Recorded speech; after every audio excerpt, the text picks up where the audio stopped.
Hello everyone. Thank you for joining this presentation. Today, I'm excited to share our recent work titled Distributed Private Aggregation in Graph Neural Networks. This project is a collaborative effort between Southeast University and the University of Massachusetts Lowell. First, I'd like to introduce the background of our work. Graph neural networks, or GNNs, have demonstrated remarkable capabilities in processing graph-structured data across a wide range of domains, including social networks, financial systems, and healthcare applications.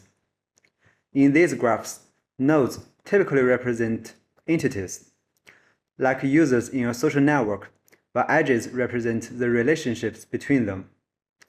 The cooperation of GNNs is aggregation, that is, aggregating information from each node's neighbors to form its own representation. This process enables GNNs to effectively capture the underlying structure of the graph, resulting in more expressive and informative node representations. However, node attributes and edge information are often sensitive. For example, transaction records in financial systems or friendships in social networks. Aggregation and training of GNNs on untrusted servers may expose this sensitive data, posing serious privacy risks. As a result, privacy-preserving GNNs have attracted significant attention from the research community. Differential privacy, or DP, is a rigorous privacy standard that protects sensitive information by introducing controlled noise. When dealing with graph-structured data, DP can be applied at two levels, edge level and node level. Edge level DP focuses primarily on protecting the privacy of edges, but node level DP provides a stronger privacy guarantee, as it must protect all information related to a node, including its features, edges, and labels. Existing privacy-preserving GNN methods fall into two categories, LDP-GNN methods and centralized DP-GNN methods. LDP-GNN methods use local differential privacy to protect certain types of node information, such as features or edges.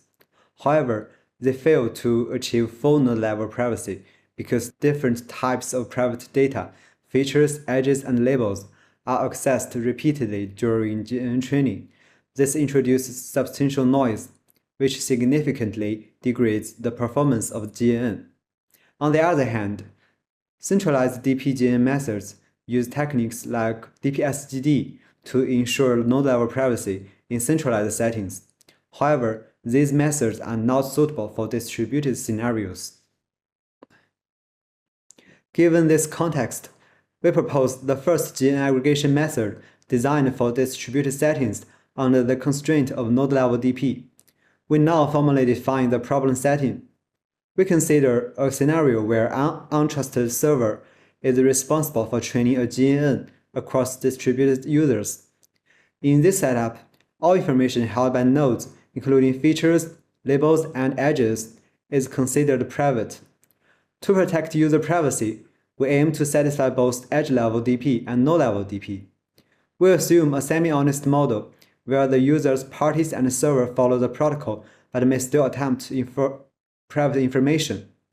Moreover, users and parties can communicate anonymously, which is a reasonable assumption in decentralized settings.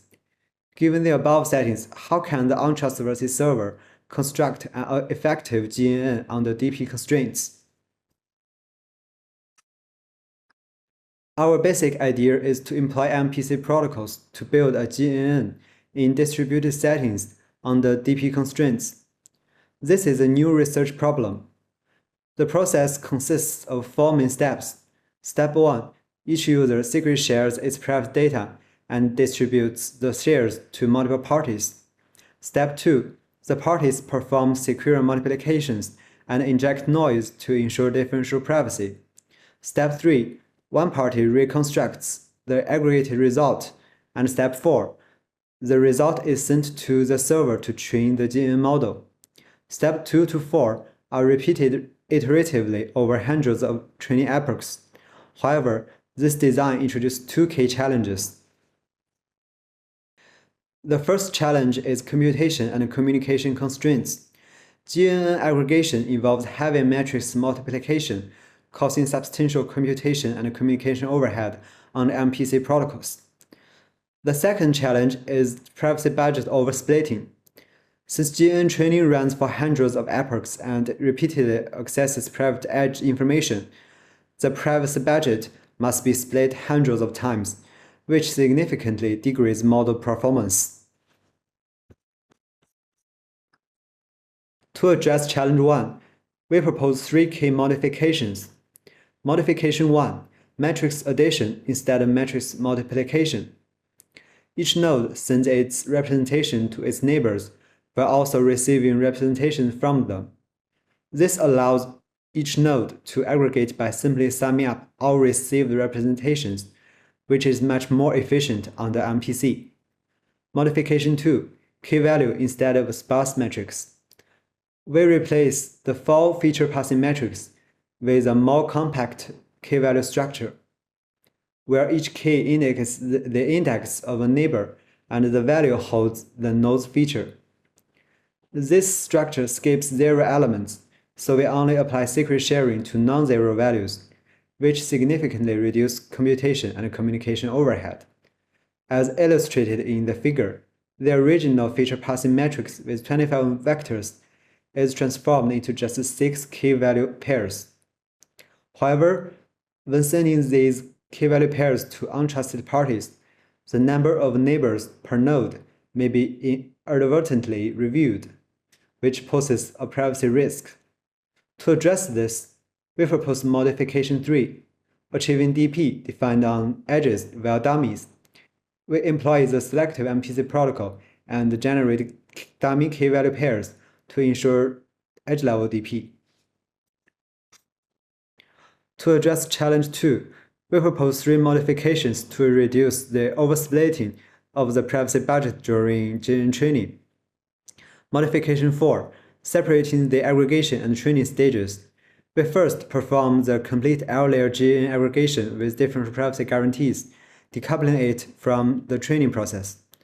This allows the privacy budget to be consumed only once, rather than across hundreds of training epochs. Modification 5, secret reconstruction on the user side. To prevent the parties from inferring the graph structure by accessing node representations from 2 GNN layers, the aggregated results are returned to the users for secret reconstruction. However, directly training the GNN on perturbed labels may lead to overfitting to noise.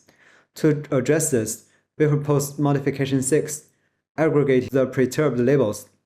Since nodes with similar structures are likely to have similar labels, we leverage the graph structure to calibrate the noisy labels through aggregation. This helps mitigate label error and significantly enhances the model performance. We conclude these modifications and propose Distributed Private Aggregation (DPA) method. At a high level, DPA can be abstracted as the fundamental aggregation function of GNNs. The DPA function is composed of 3 core subfunctions: the share construction (SC) function, the secret aggregation (SA) function, and the secret reconstruction (SR) function. Together, these subfunctions enable privacy-preserving aggregation while maintaining the utility of the GNN model. Based on DPA, we implement DPA-GNN, the first graph neural network satisfying both edge-level and node-level DP in distributed settings. Here, we present the full workflow of DPA-GNN, which consists of 5 main modules: initialization, share construction, secret aggregation, secret reconstruction, and model training. Users execute the initialization model for data pre-processing and the SC module to generate shared key-value pairs, which are then transmitted to the parties. The parties run the SA module to aggregate and perturb node representations and labels, which are subsequently forwarded to the SR module for recovery. The final output, processed through multiple layers of aggregation, is passed to the MLP for model training.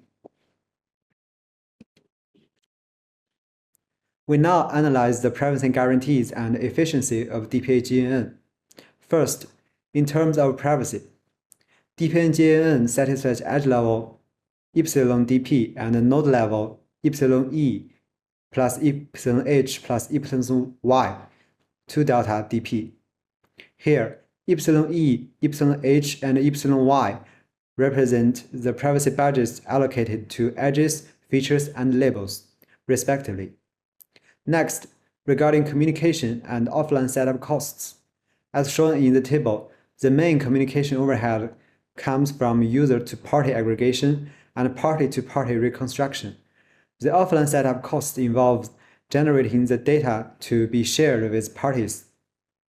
Compared with the initial approach, DPA-GNN significantly reduces both communication and offline computation costs, making it more practical in distributed settings. We then represent the experimental evaluation of DPA-GNN. We conduct experiments on 6 public real-world datasets.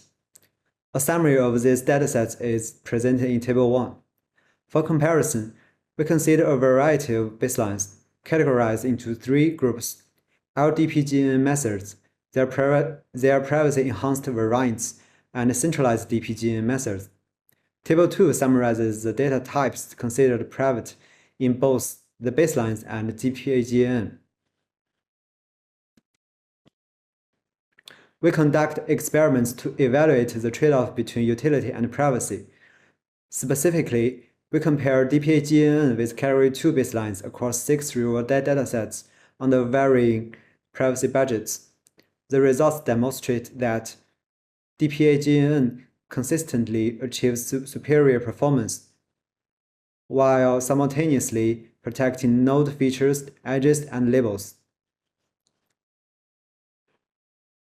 To further understand the contribution of different privacy components, we conduct ablation studies by selectively treating only certain types of data as private.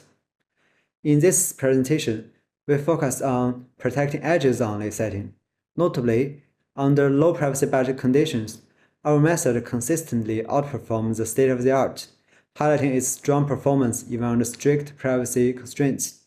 We also conduct experiments to compare DPA-GNN with baselines when transitioning from distributed to centralized settings. The experimental results demonstrate that DPA-GNN achieves comparable or even superior performance compared to all 4 baselines. To conclude, we propose DPA, the first GNN aggregation method that ensures node-level DP in distributed settings. Based on DPA, we implement DPA-GNN. Extensive experiments show that DPA-GNN outperforms existing methods and achieving an optimal balance between privacy and utility. In future work, we plan to explore privacy mechanisms for dynamic graphs, where temporal updates introduce new challenges. Thank you all for your time and attention. If you have any questions, please feel free to contact us at the emails shown here.